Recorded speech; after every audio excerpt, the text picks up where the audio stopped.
All right.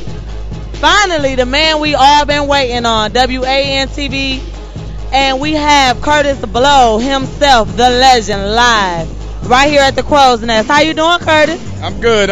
How are you? I'm great. I'm so excited. This is an honor. Thank you so much for taking the time. You did a great performance tonight. Where you get them dance moves from? Well, over the years, it sort of like stayed with me, you know, trying things out here and there. It's just part of my routine I do. It is, and it's a great one. You've been keeping it up for what, 38 years now, or is it 39? 39. 39 years in 2011. The man, he's a legend. So I just want to ask a couple questions that we all want to know. With you being one of the greatest pioneers, one of the first, how do you feel about rap now?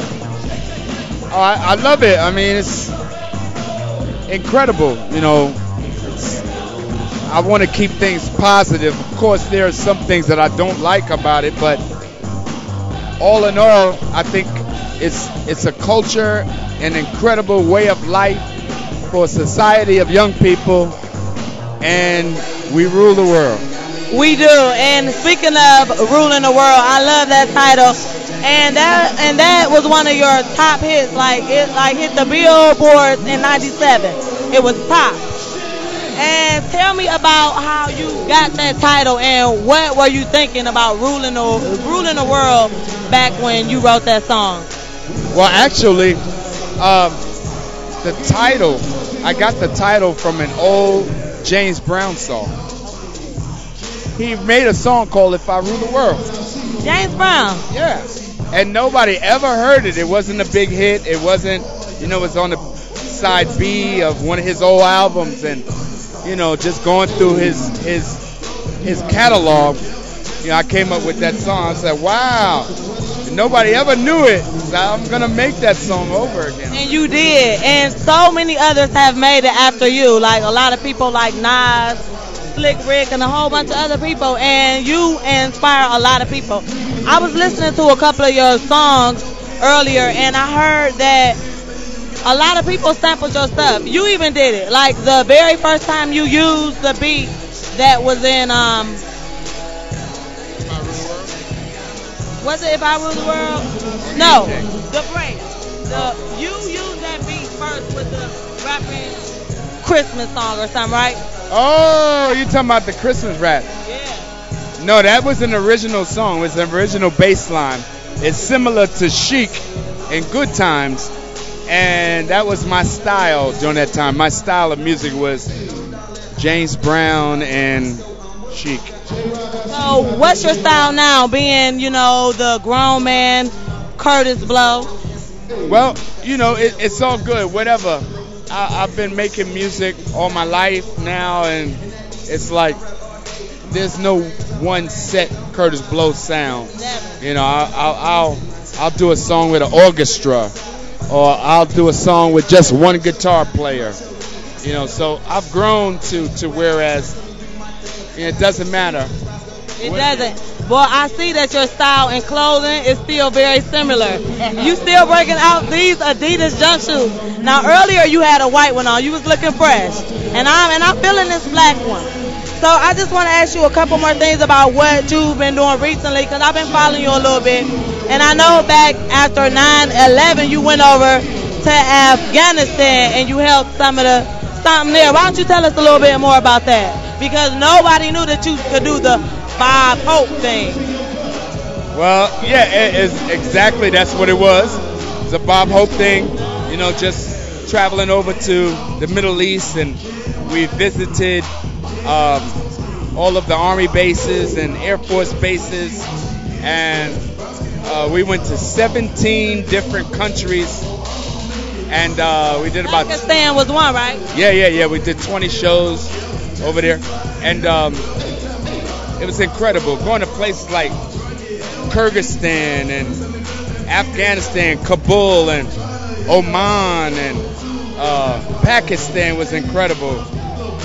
Because we know that you've always been a major giving back type person. You always wanted to stay grounded and rooted within some type of culture to where you could give back and help, right? So, like, why don't you tell us a little bit more about what you're doing now? Because I know you're still out here and you're helping people everywhere you go.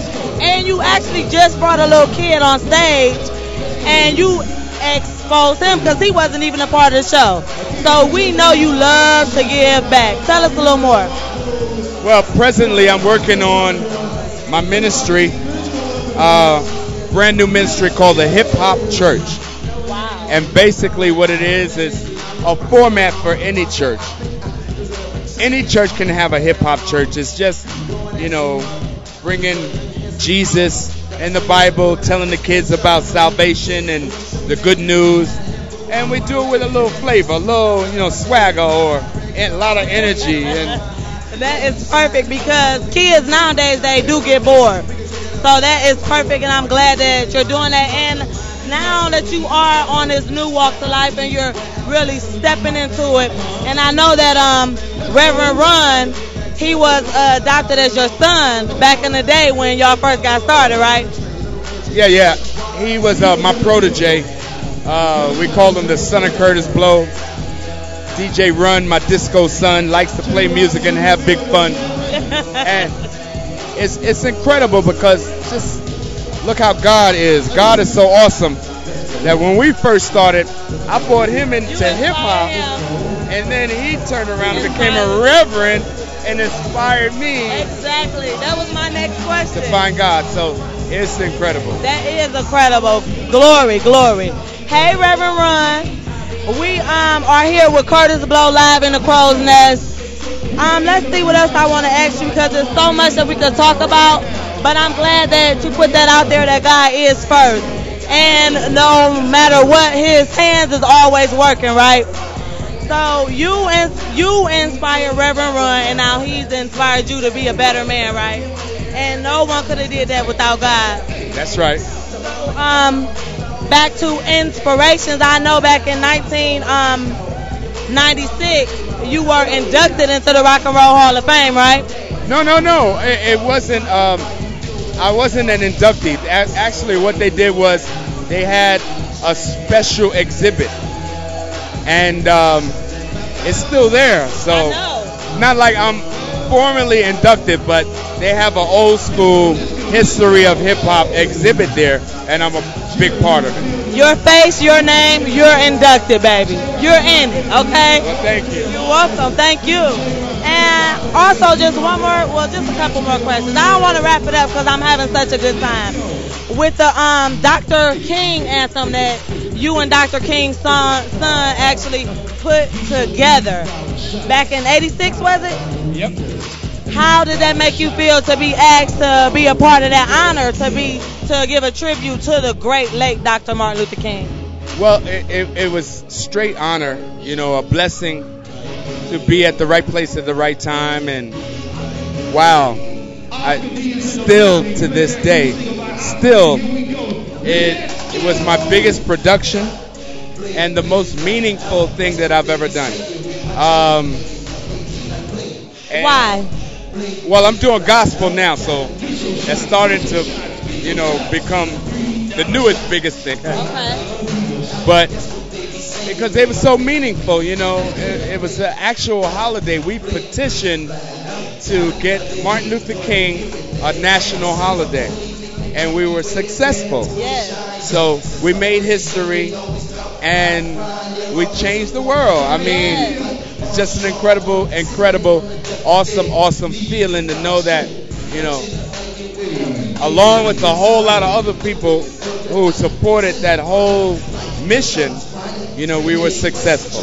That is a success story, and you yourself are a success story, Kurtis. Thank you. We thank you so much for coming out with us today and having this time to interview.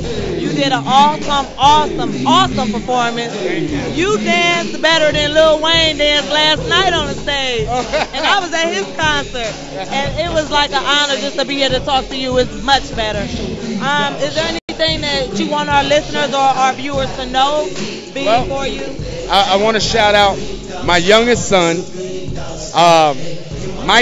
Michael Walker. He's in his first semester at Stanford University. Congratulations, Mikey Walker.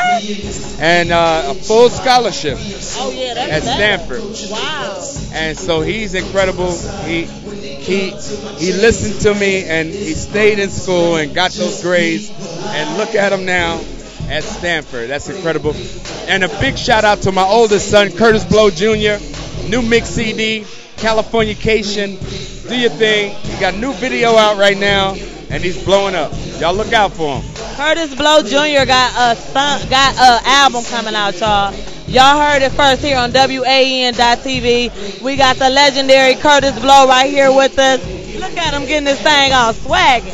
Look at Kurtis. I just got to ask one more thing. I need to know, okay, I just have to know. Back in the day when you wrote These Are the Breaks, were people really following their cats?